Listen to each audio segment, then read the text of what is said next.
এই জান আমার নয়, এই যে আমার হাত আছে হাত আমার নয়, এই যে চোখ আছে চোখ আমার নয়, এই যে পা আছে পা নয়, এই গোটা দেহটা আমার আছে এটা আমার নয়, এটা হলো আল্লাহ রাব্বুল আলামিনের জন্য। কার জন্য? আল্লাহর জন্য। কারণ আল্লাহ বলেন মুমিন নিজের জান এবং মালকে বিক্রি করে দিয়েছে কিসের বিনিময়ে? জান্নাতের বিনিময়ে। তাহলে আপনি যে বলবেন নিজের হাত পাটাকে নিজের মন মতো আমি খাটাবো, আল্লাহর শরীয়তের দিকে যাব না, আল্লাহর দ্বীনের দিকে যাব না, চলবে না।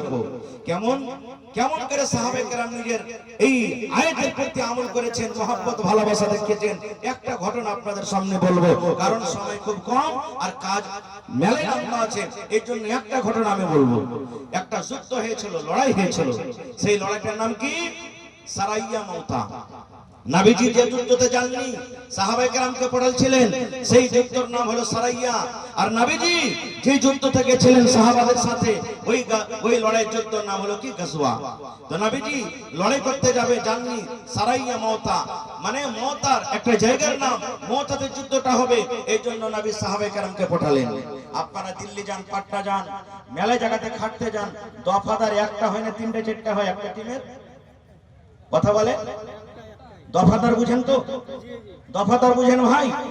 ঠিকাদার যাকে বলা হয়, একটা হয় না তিনটে চারটে হয় একটা সাইডে? একটা হয়।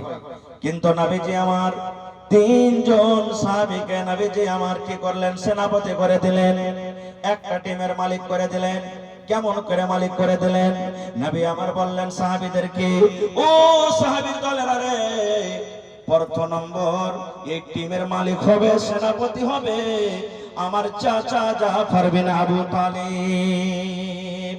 জাফর আমার কাকাতো ভাই, সেনাপতি হবেন।